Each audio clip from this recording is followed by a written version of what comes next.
Hey folks, welcome to Unqualified, the fantasy football podcast that's been running trails in the wrong shoes since 2017. I'm your producer, Rob Diesendorf, here with Sean Brady and Scott Johnson, two fantasy football rivals that have been sabotaging each other for years, but they decided to come together to help you win your league and make your friends look like idiots. How's it going, fellas? Hey, great. It's going well. Thanks for making all those faces during the intro. Just anything to get you off your game. Trying to make me laugh.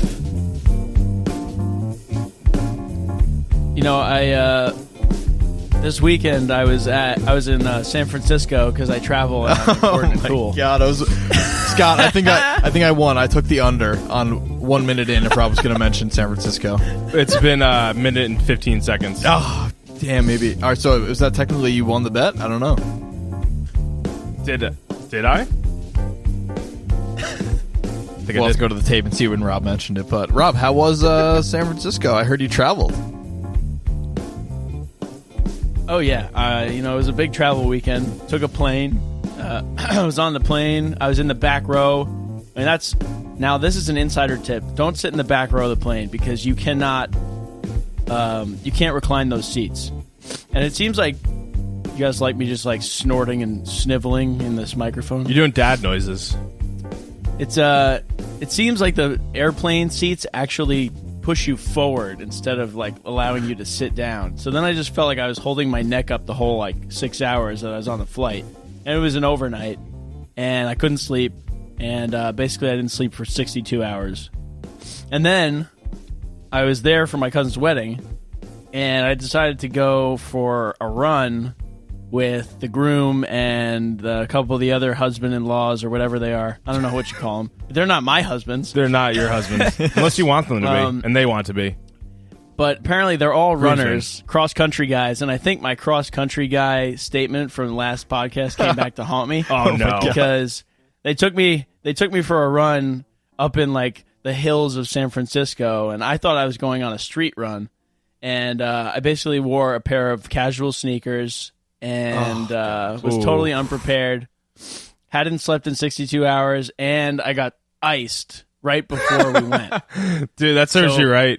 You were giving cross-country runners a lot of shit. 8 in the morning, this guy taped a Smirnoff Ice to his chest and then gave me a hug. That's genius. So I got iced right before I went on this run, and then it was basically all uphill. And I really wish a coyote or something had just killed me. Would have been better than finishing that run. You had a real uphill battle there, didn't you? Ooh, that was a good one. Nice. Yes. Kind of like his fantasy season, eh? Oh yeah. Oh, wow, the segues. Rob, what's your record after week 3 now? You were rolling at 2-2 last week. What's the overall now? I don't know. Yeah, you were really cocky about it too. Spoiler alert. It's if we want to go over statistics, my record is now 2-4, and I account for 50% of Sean's losses. I just want to make that statistic known. Your wins account for. Oh no, okay. I account for 50% of Sean's losses. Of my two losses. Yeah. Okay, so suck on that statistic. It's 7-2 record. You had something to do. Otherwise, he'd be 8-1. Yeah. Very impressive, man. Mm-hmm. Do you feel good about yourself? It's actually awesome. I'm his kryptonite.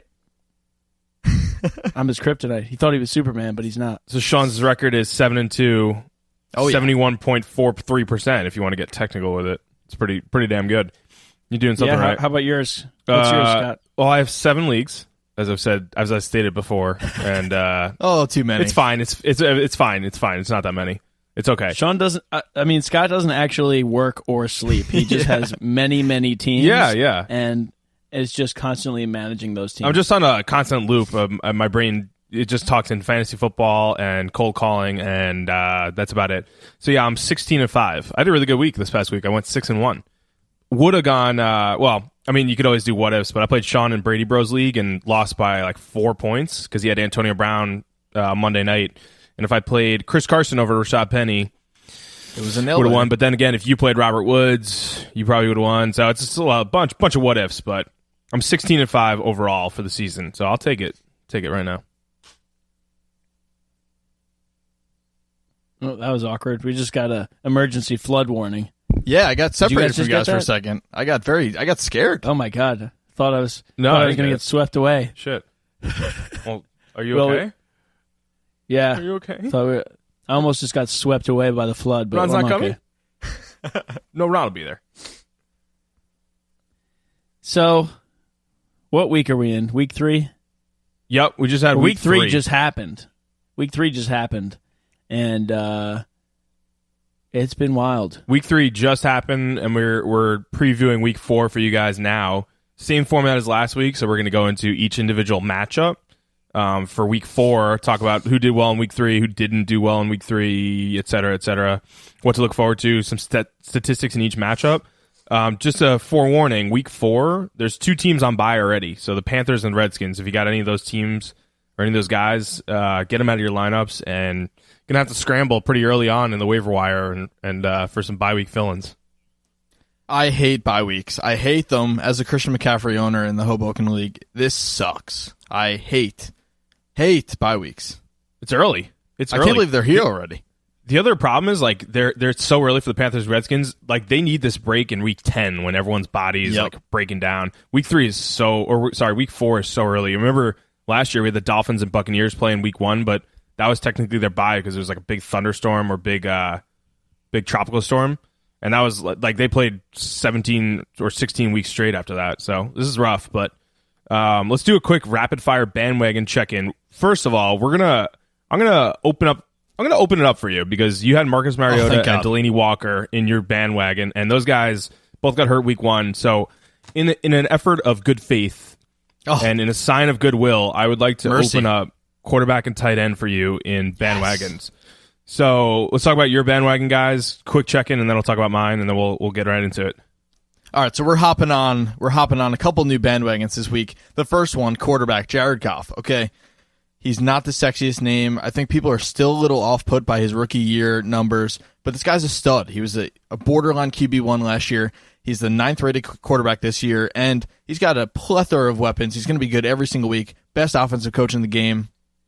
Jared Goff, if you have a terrible quarterback, or maybe you're like riding the Ryan Fitzpatrick hot streak and you don't know what to do when you have to get off at some point, pick up Jared Goff this week. He's a pick up and plug in and start guy because the Rams are going to be an absolute juggernaut this year, just like last year. Jared Goff, stick with him. That's my bandwagon quarterback that I'm now jumping on.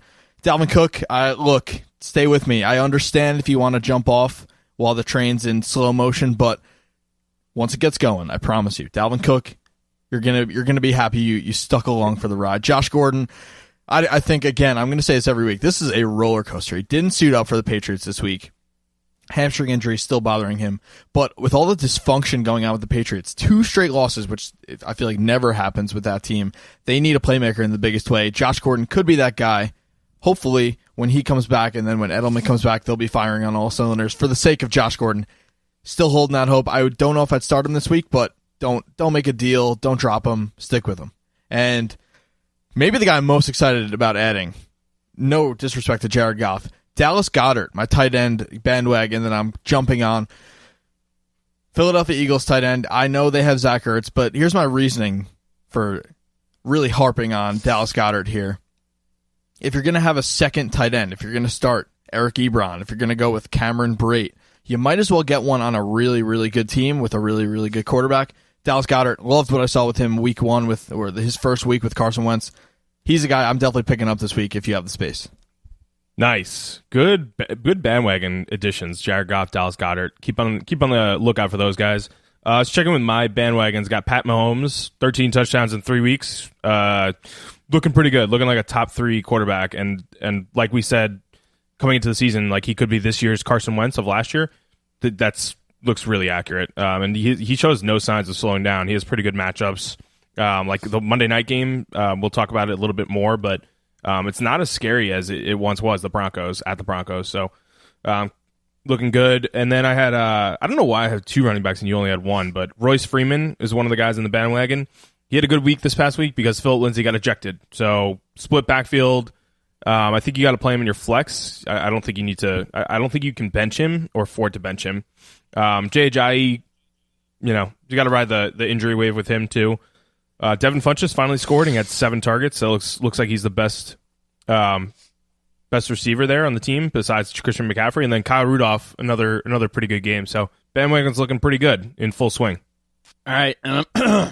Whoa. And for everybody who comes to this show, for everyone who comes to this show for our breathy laughter and our mouth noises, I'm just going to end the intro with a sponsored sound effect from Doritos Jacked Ranch Dipped Hot Wings flavor.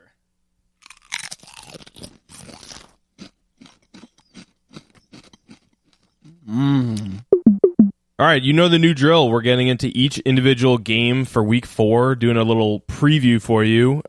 Within that kind of segment or within that structure, we're going to talk about how the guys did last week, where we think some trade targets are, and kind of get into the nitty-gritty in each game. So first section we got is primetime games, and the first game of the primetime games is Thursday night. We got Vikings at the Rams. If you told me beginning of this year that I would have thought these teams were going to be in the NFC Conference Championship together, and it kind of looks like this might be a matchup for the future there. So I think it's a great matchup. If the Vikings didn't get spanked by the Bills last week, I'd be even more excited, but I think they'll bounce back pretty well. For me, the Vikings, Kirk Cousins is still low-end QB1. I would just throw the Bills game away. They were a little off. And Dalvin Cook has had some of the worst run blocking, which you hope gets better. But as you can see, like Latavius Murray didn't do much last week, so Dalvin Cook, you got to stick with him. I think you got to temper expectations a little bit, and then same thing with Stephon Diggs. Don't panic. He still had a good amount of targets. Still the number 1 or 1B to Thielen's 1A. Kirk Cousins looks for him a lot, and it was just a fluky game with the Bills last week. Yeah, and despite that, I love me some Thielen. He is just like matchup proof, game script proof. I can't even talk enough about Adam Thielen. But for the Rams side, you're starting every single Ram you have. Jared Goff included. I just mentioned him as my new bandwagon quarterback. So, I mean, did I just put a curse on him? Maybe, but I would still start him this week. What a hex. Robert Woods, I think, is a guy that was on a lot of people's benches last week, based on the first couple of weeks of the year. But he showed you what he can do. He is really the most important receiver on this team. I know Cooks has been putting up a ton of yardage, and again, I like Cooks too. I'm starting him as well. But Robert Woods, I think, has the highest ceiling on this team because he's the one that's the central receiver in Sean McVay's scheme. Obviously, some games he won't put up, wide receiver 2 numbers, but for the most part, he's a guy you can count on. And I don't hate Cooper Kupp either, so any Rams receiver, put him in, despite this tough matchup with the Vikings. And Gurley, no-brainer. So don't even worry about Todd Gurley. He's the best. I think for Todd Gurley owners, you need to pick up Malcolm Brown if you have some space on your rosters, because he went out with cramps week 2, and Malcolm Brown, again, like you're kind of screwed if Gurley goes down, but Malcolm Brown could be a good fill-in. One last thing, Cooper Kupp only had 6 targets. Robert Woods had 11. And the touchdown that Cooper Kupp got was he just broke away from the defense, so it wasn't like a design play. Robert Woods, they're designing that offense around him, and deep shots to Brandon Cooks. So those are the 2 top receivers there. Cooper Kupp is like a PPR kind of stud there, like flex PPR. Next primetime game we got is Sunday night. So Ravens at Steelers, which is one of, if not the most chippy game of the year, and such a nasty rivalry. Like the Steelers find themselves in pretty nasty rivalries. Yep. Besides like the Steelers and the Bengals, like Steelers and Ravens is always the one that they circle every year. Last 3 games, like historically, the Steelers are 3-0, and they're home. So Big Ben is getting a huge push up in this game. He did pretty well on Monday night at Tampa Bay. But for the Ravens, you look at each individual team. John Brown needs to be in all lineups as a flex guy. He had, how many targets did he have last week? He had 9 targets last week. He's getting targeted pretty consistently among like the top receivers right now. And Crabtree is like the 1A, but he's 1B right behind him. And he's a deep threat guy. So John Brown, of course, needs to be owned in all leagues, but I think you could plug him in as a flex guy. And then you look at Alex Collins and the Buck Allen situation. Buck Allen isn't going to continue this like on pace for 21 touchdowns for the year. So just wait it out as for Alex Collins owners. Buck Allen is averaging 2 yards per carry. So it's an annoying split, but I don't think it lasts that much longer. So stay true with Alex Collins. They're going to run it a lot against the Steelers. Love me some Smokey John Brown, one of the elite wide receiver nicknames out there. Big fan.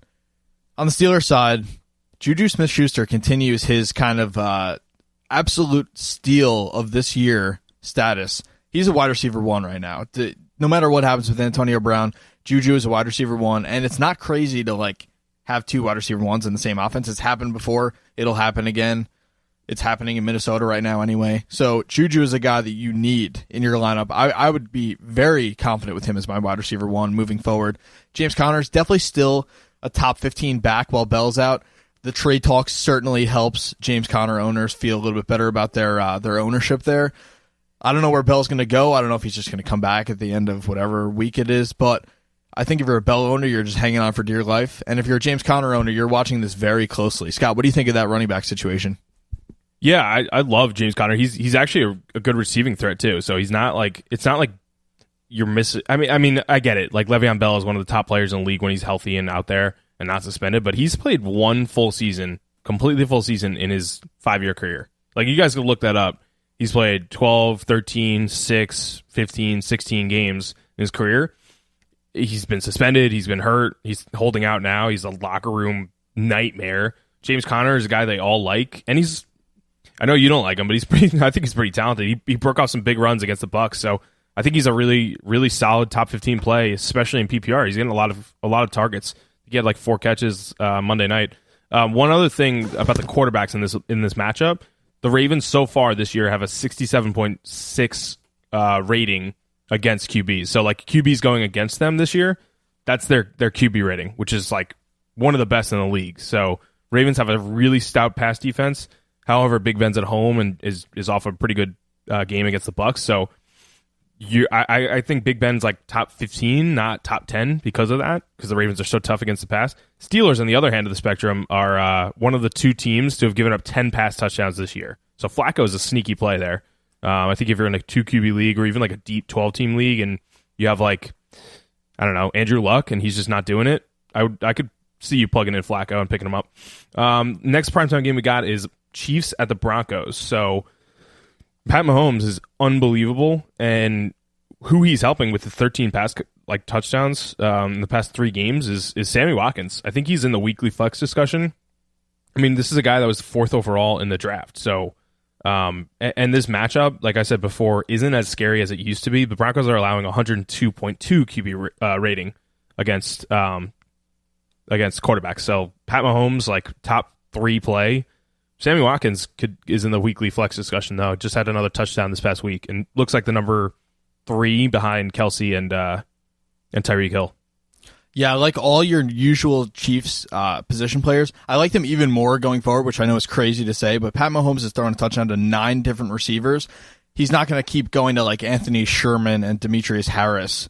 He's going to throw the ball to Kareem Hunt, and he's going to throw the ball more to Tyreek Hill and Kelsey and Watkins. Those 4, I think, are weekly starters no matter what. I think Watkins can be locked into flex spots right now.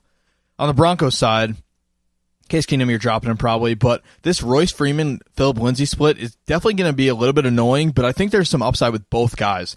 Looking back, Philip Lindsay probably shouldn't have been ejected for that hit. He was going for the ball, it looked like. So it's kind of a bogus call. Probably cost him a decent chance to continue putting up some nice numbers. Royce Freeman got in the end zone again, so I think they're both low-end flexes here. Philip Lindsay, more of a higher-end PPR flex than standard, but I think they're both usable. And then it pains me to say this, but we got it. Emmanuel Sanders is the only wide receiver you're playing right now. Demaryius Thomas is falling off a cliff, and Emmanuel Sanders looks really good.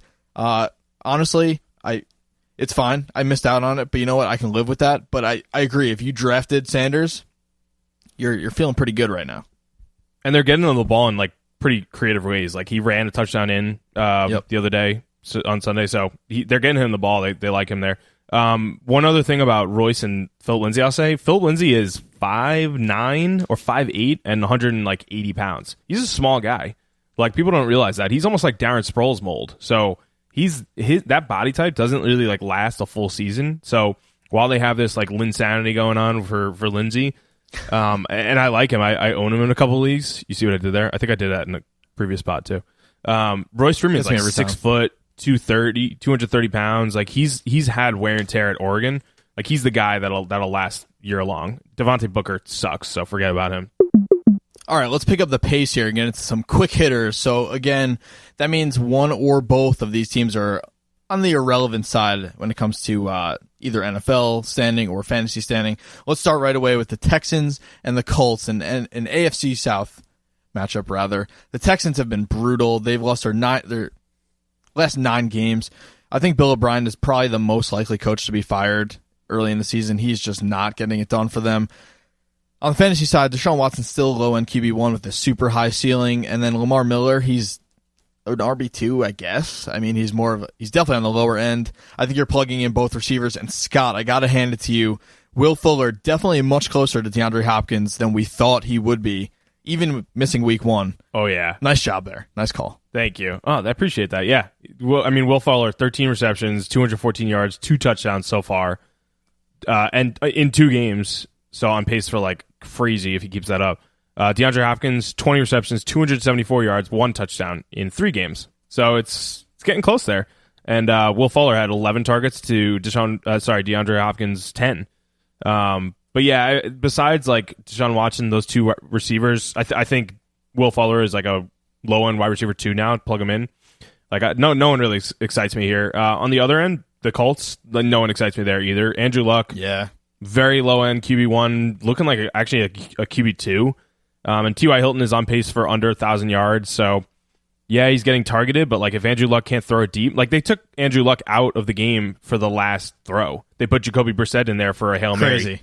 That just says it all to me. His arm's not fully there. So, I can see you benching him. Like, again, we talked about Flacco with a good matchup on Sunday night.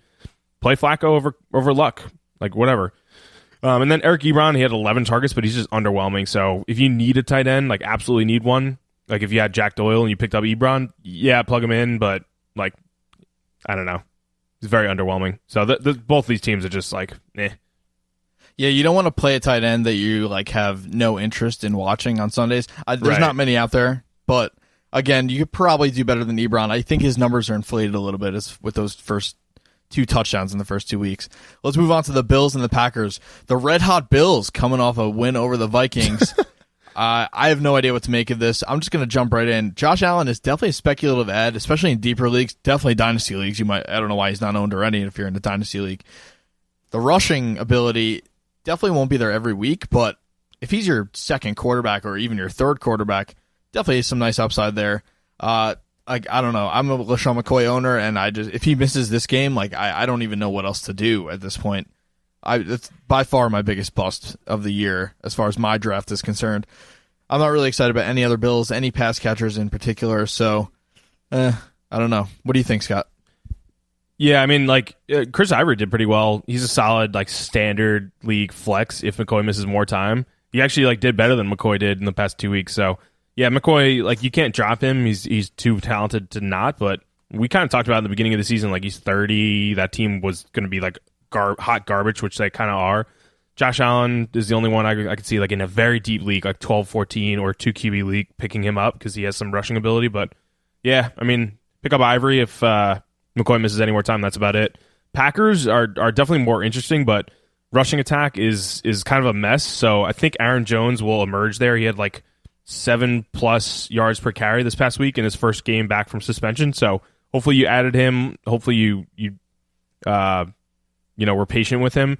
One guy I will highlight, Geronimo Allison. I think a lot of people are going to pick him up, and I would say temper that. He had, in this order, 8, 6, and 4 targets, respectively, in weeks 1, 2, and 3. So they've gone down consistently. Randall Cobb is still there as, like, the number 2A to Geronimo Allison's 2B. So I would just temper expectations. I think he's a good deep league ad, but he looks like a better... He looks like in...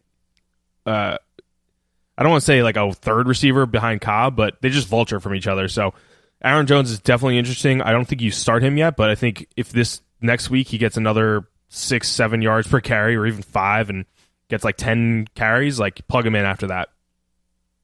Yeah, I'm a big Aaron Jones guy, so I'm just waiting for him to take the job.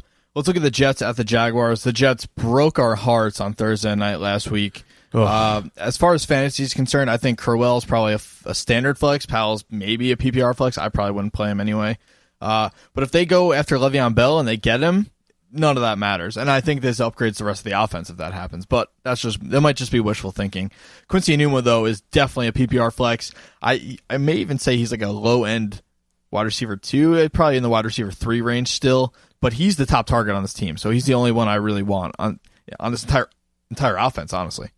Yeah, and this week you got to downgrade them. They're playing at Jacksonville, so Jacksonville just got it was such a weird game with Tennessee last week, but they have the 2 best cornerback tandem, and they have a pretty good slot guy in DJ Hayden. So the Jets have been finding Enunwa the ball in really cool ways, but I think you got to downgrade him against the Jaguars this week coming up to maybe your first bench guy. If you need a desperation flex play, put him in there. Jaguars, Bortles is pretty underwhelming. I think TJ Yeldon is just a flex guy, barely an RB2 in PPR leagues without Fournette. So check Fournette's status and health, but he's been out the past 3 weeks basically.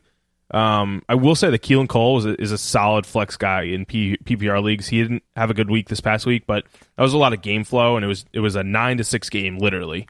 So I think the Jets have a lot of they have Trumaine Johnson and was the other guy, Maurice Claiborne, but they've been susceptible to some pretty big plays the past couple of weeks. So, and especially almost like slot guys that get a lot of volume, like Keelan Cole or like Jarvis Landry last week. So, all right, so let's look at the Lions and the Cowboys. The Lions, maybe the upset of the week, and that's saying a lot when the Bills beat the Vikings. Lions taking it to the Patriots. Stafford, your boy, back to being a QB1 for sure. With those 3 receivers, he should be. There's no excuse, honestly. Kenny Galladay is, I think personally, the one I want the most on this team. He's emerging as their big play guy. We know he's a red zone threat. He's vulturing for Marvin Jones already. And then we know Golden Tate is going to be what Golden Tate is. He's going to get his receptions. He's going to get his yards.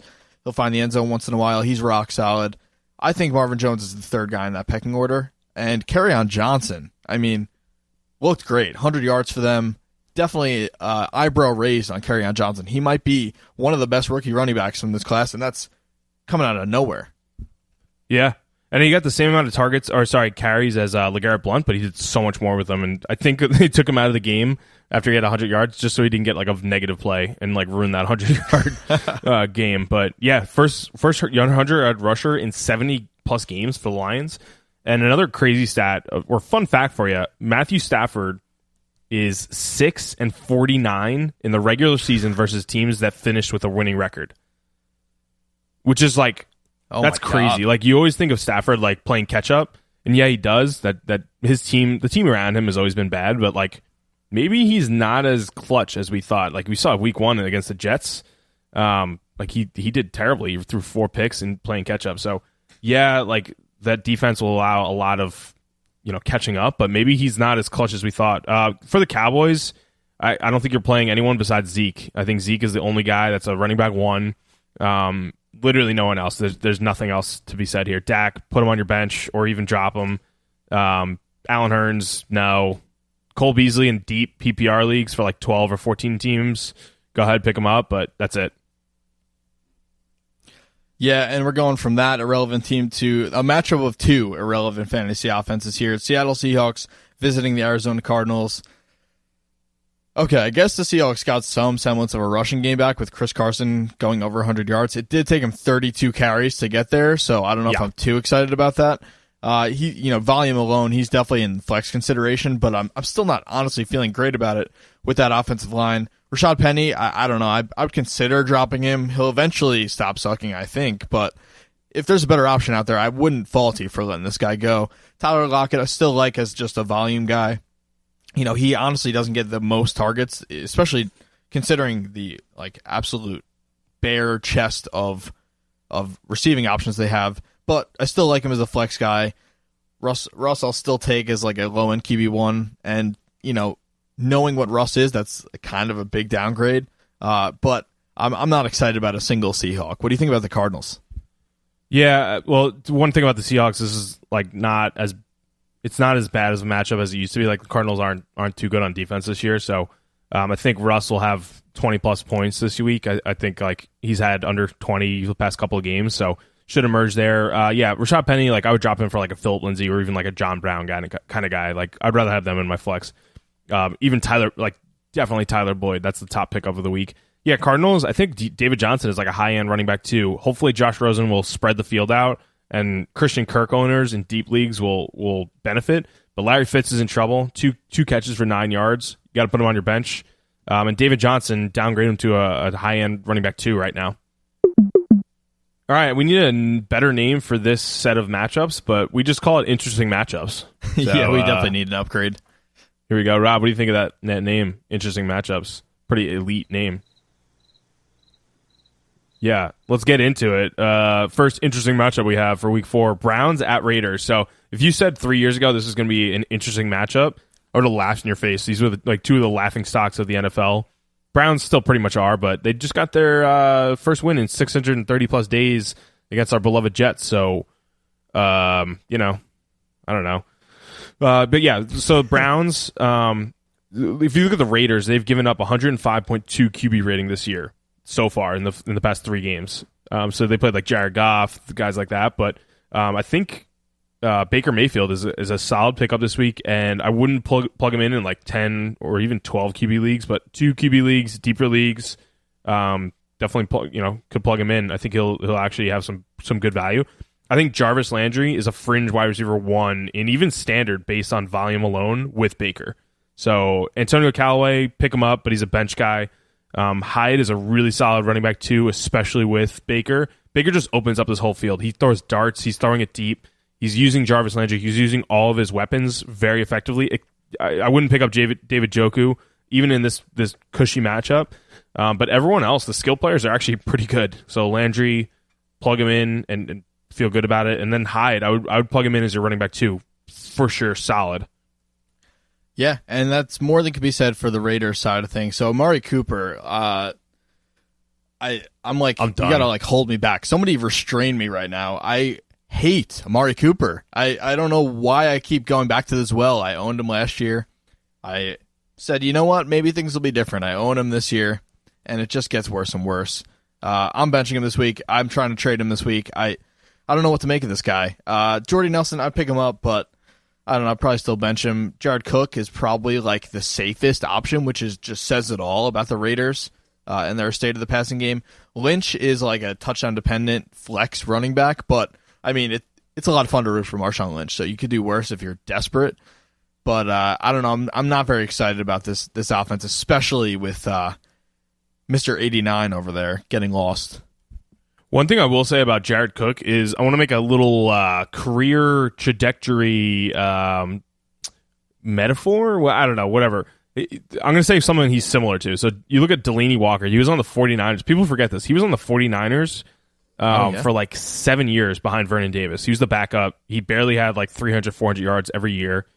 So he's kind of a journeyman. And then he came to the Titans, had 800 yards, 7 touchdowns, started to get on the scene. Next year had 1,000 yards.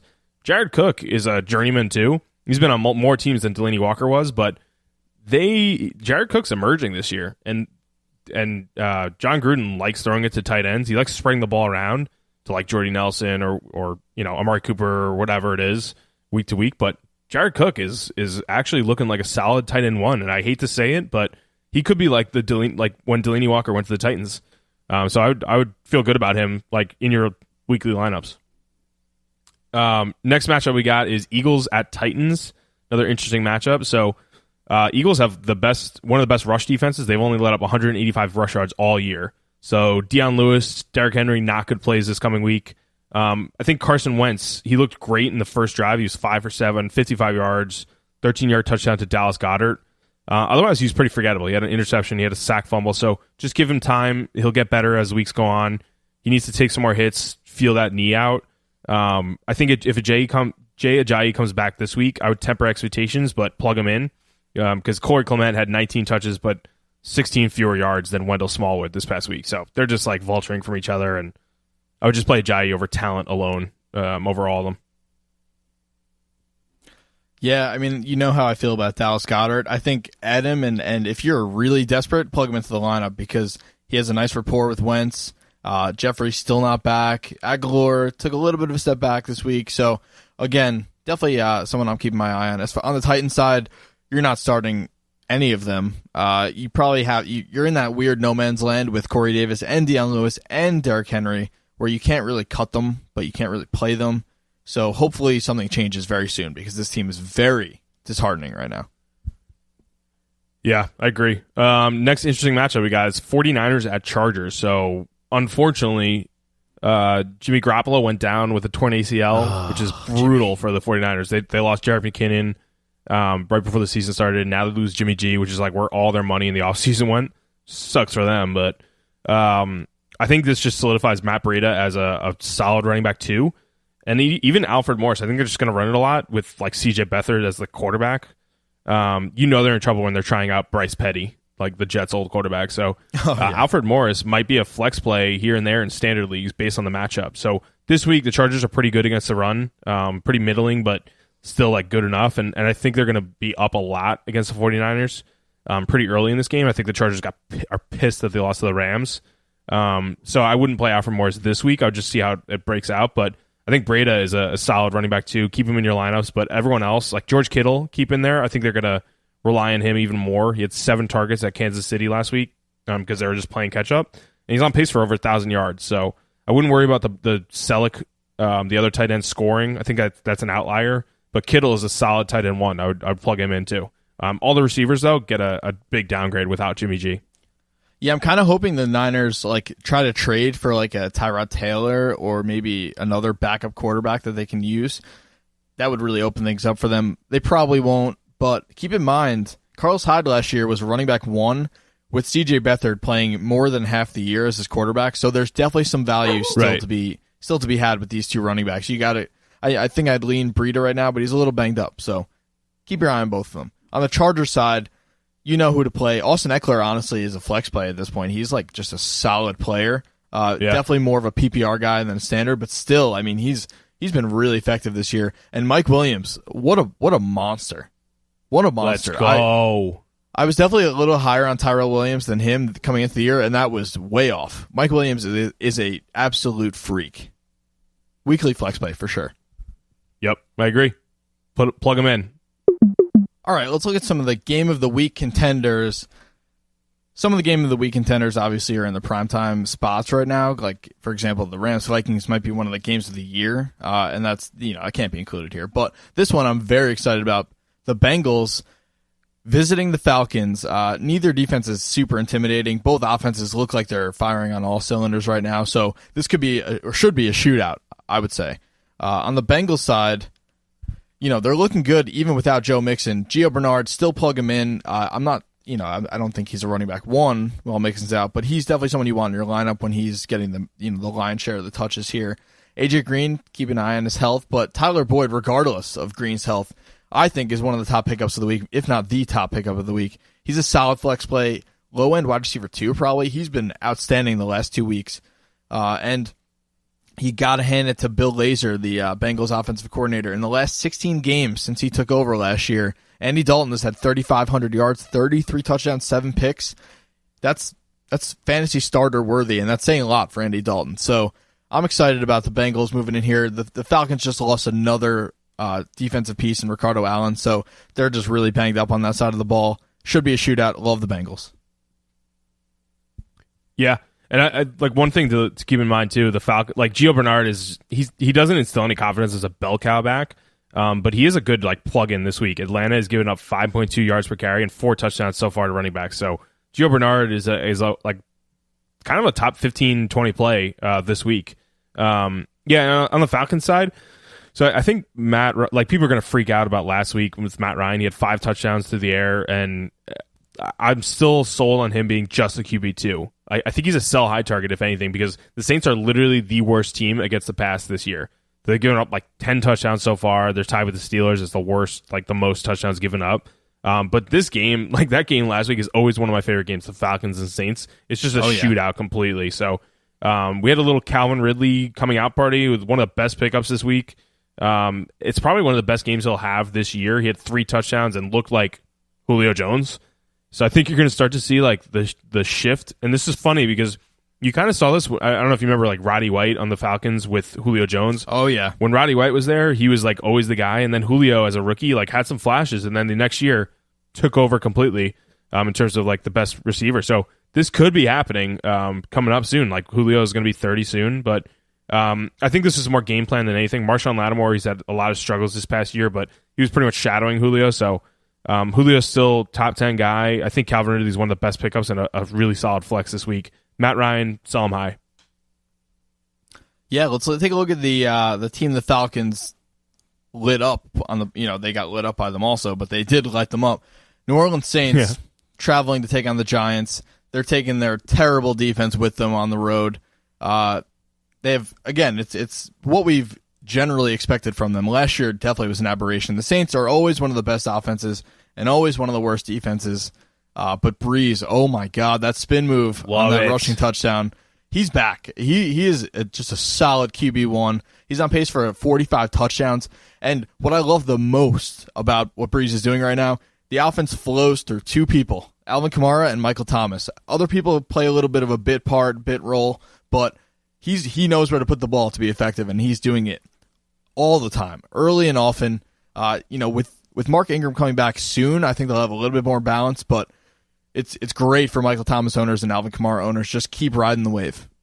Yeah, so are you selling Breeze high? Because this is the last week without Mark Ingram, so he's coming back next week, and as long as the team plays him, they're going to have him and Kamara back. Mark Ingram, all signs are pointing to him having a similar year to last year, if not this.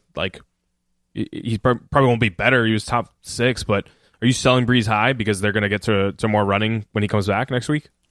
I mean, I think I'm hanging on to Breeze. I think Ingram is a pretty effective pass catcher also, and I think that Kamara actually has been much worse efficiency-wise than last year. I feel like every time I turn on that game, he's running into eight-man boxes. So that'll open up. That'll open up, and then I still think there's untapped potential in the Ted Ginn, Cameron Meredith, Traquan Smith department. I think one of those guys could be a flex a la what Ridley did this week or Tyler Boyd is doing. One of them could start to emerge. Breeze, I think it's crazy to say, but his ceiling might be even higher than what we're seeing. Yeah, I agree. I think he's a solid QB1 again. Some off year last year, huh? The Giants, Eli for me is he did well this past week, but he's way too inconsistent to even be on a roster. So I think his efficiency this past week, 24 or 25 of 29, it bodes well for Odell Beckham and Sterling Shepard. Especially Sterling Shepard. If I know Evan Engram got hurt, check on his health. But if he's hampered moving forward, Shepard moves up immediately. So roster him again. I know we said to cut him, but he was doing terribly.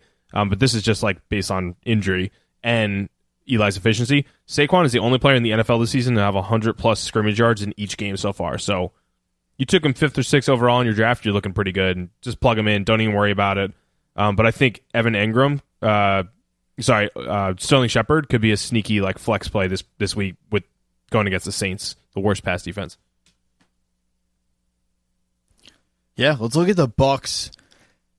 The magical, exciting Bucs taking on the Chicago Bears this week. They look solid still. Fitzmagic is still here. Obviously, the biggest news of the week is probably going to be which guy they decide to start with Winston coming back off his suspension. I personally think they should keep Fitzpatrick in there. I feel like a lot of people probably feel that way. I know Deshaun Jackson feels that way, so hopefully that has a big, some nice weight in that locker room. I think Jackson takes a big hit if Winston comes back. Evans, I honestly think he takes a little bit of a hit too. He's still a top 10 receiver, but I think his ceiling's higher with Fitzpatrick there. He just chucks the ball. He doesn't turn it over as much as Jameis, and that's saying a lot. I mean, he turns the ball over a ton. But I really like both those receivers with Fitzpatrick starting.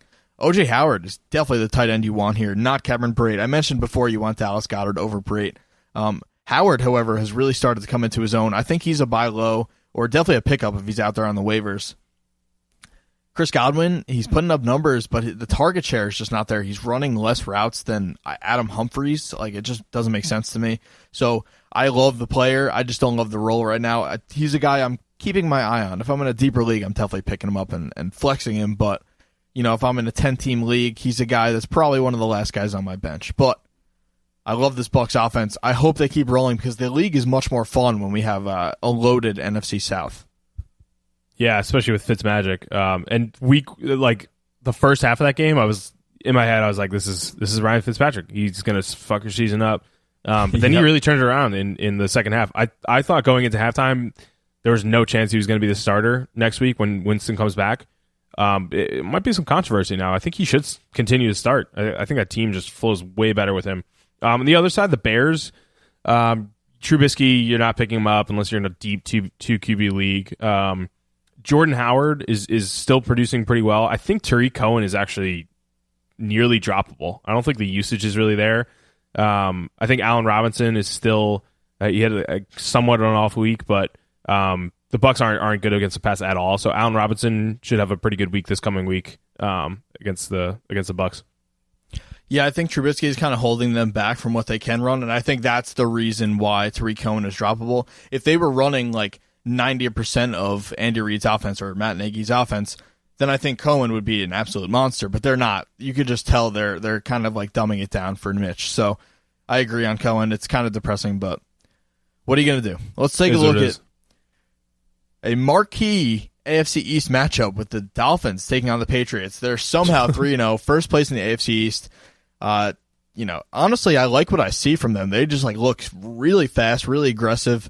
They've been very impressive through the first 2 weeks. Obviously, they're doing a good amount of like trick plays and like weird explosive plays from guys you'd never heard of. But you know what?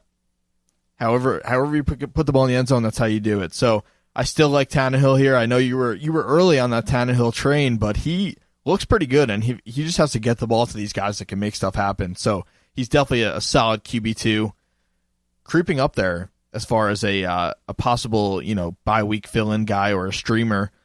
Drake scares me. He's not getting the volume we thought he would get. He's definitely a flex, but more of like a PPR flex. Frank Gore just like will never go away. He's going to be like haunting backfields forever. Jakeem Grant, really exciting. And we're probably going to be saying it, for the next 5 years, which is just wild to me. But so he's 40. It is what it is. Jakeem Grant, really exciting player. I don't think he's getting enough volume to like add right now, but definitely keep your eye on this guy. He is explosive. Definitely in the sprills. Maybe a little bit of a Tyreek Hill flavor to him. He's someone that you might want to get in before he becomes a hot waiver wire commodity and just pick him up now. I don't know. This Dolphins team, I don't know what to make of them yet, but I like what I see, so you might as well take a couple flyers. Yeah, and like Devontae Parker isn't getting it done. Kenny Stills is inconsistent, so why not take a flyer on Jakeem Grant? Like if you're in a deep 12-team league, PPR, like he killed it this past week. Albert Wilson was pretty good too. More of like a low-end flex PPR kind of guy. Not even flex. He's like a low-end PPR guy. One thing I'll say about Tannehill, he's a winner. Like he's 30 years old now, which is kind of weird. I always think of him as like a young rookie. So he missed all of 2017, but if you date back to 2016, they're 10-1 in their last 11 games with him as the starter in the regular season. Wow. So like you look at October 16th, 2016, they beat the Steelers, I think, and they went on a winning streak of like 7 games, and then he got hurt, and then Matt Moore took over, and I think Matt Moore was the quarterback all of last year, if I remember correctly. Or no, sorry, they had Jay Cutler last year, and then they're 3-0 this year. So Tannehill, solid like top 15 quarterback. The Patriots, I wouldn't panic with Tom Brady, but let's say you have Tom Brady, pick up Tannehill as your backup. But they had 3 wide receivers active against the Lions. They only had Cordarrelle Patterson, Chris Hogan, and Philip Dorsett active. 3. That's it. Which is like the dumbest thing I heard from any commentator that game. They need to activate Josh Gordon. They need Edelman back. They need to give Brady some help. So hopefully that happens soon, but monitor it. Sony Michel is kind of underwhelming as a flex right now, but I think it was because the team was just like all out of sorts against the Lions. I'm going to chalk that up to Matt Patricia knowing the game plan and knowing Tom Brady pretty well because he was their D coordinator last year. But Hogan's not a wide receiver 1, not even a wide receiver 2, barely a flex guy for Hogan. And then Dorsett, yeah, we told him like he was a pickup a couple weeks ago. Keep him on your bench, but when Gordon comes back, you got to see how it shakes out in terms of targets. See if you need to drop him or not. All right, and it is time for everybody's favorite game show, Would You Rather? Yeah. Are you guys ready? Oh, yeah. It's back. All right. Okay, so you all know how this game show works. Me, Sean, and Scott make breathy laughter noises in the microphones for 10 minutes, and then it's over. That's about it. We're giving the people what they want. Cool. Give the people what they want. First up, would you rather drink Ghost Pepper LaCroix or Tropicana Tooth Whitening Orange Juice? Ooh, God. I didn't know that's... God. I don't think I've ever heard the word LaCroix said out loud. I'm not a LaCroix guy, for sure. But I guess I would rather drink. What kind of a guy are you? Yeah, what is that supposed to mean? A LaCroix? I mean, if I'm gonna drink seltzer, I'm LaCroix. gonna drink like what's the one with like the polar bear on it? That one, whatever that is. Canada Dry. Polar. Yeah, that I think one. it's polar. I think it's polar. Polar- That one. Polar's That's, good. that's the best seltzer. Anyway, I'm gonna drink the Really? Tropicana tooth whitening orange juice. As terrible as those flavors go together, I feel like anything ghost pepper flavored in a drink form is gonna be like just absolutely impossible to like even. I don't know. I don't even know. I don't like. Is that possible to drink? Probably not. So one thing. I mean, there's yeah, go ahead. ghost pepper hot sauce, and that's a liquid as well. It's not a beverage. So you're one not thing I'll drinking say it. is LaCroix is like there's this meme that it was like, hey, yeah, you have strawberry flavored LaCroix or I don't know, whatever strawberry. And it's like, yeah, you have a little hint of a strawberry Skittle fizzled out in LaCroix. It like what I'm getting at is the flavor is not strong at all. So ghost pepper is not going to be like that strong in LaCroix. So I think tooth whitening and orange juice just sounds disgusting. Like I don't even know what that is. Is that tooth whitening with a flavor of orange juice, or is it orange juice with a flavor of tooth whitening? You know the flavor that you get after you brush your teeth and then you drink orange juice. Oh, It would basically be like drinking that. all right, I'll do that. That's Pure. fine. I would go ghost pepper LaCroix because I feel like that's at least fun. Oh, You know. God. What kind of fun are you talking about? That's It's like the ghost pepper LaCroix challenge or something. ghost pepper LaCroix challenge. Yeah, I could. You know, I guess. it's like hot ones, the hot sauce. All right, moving on. Next one. Would you rather use chocolate mayonnaise or eat ketchup, mayo, and barbecue flavored popsicles? Dear God. Oh my God. Is this? Oh, this is like gross out right now. Is this chocolate flavored mayo? Oh God, this is just This this is rough. This is grim. Oh, I don't know. I'm at a loss. So I think I'll have to go chocolate mayo because you have to eat 3. Do you have to eat 3 popsicles, ketchup, mayo, and barbecue separately? I think you'd have to choose one. Oh, you choose one. No, I think it's like You the choose one. like the red, white, and blue. It's like red, white, and brown. You know, like the oh, the American God. flag ones. Yeah.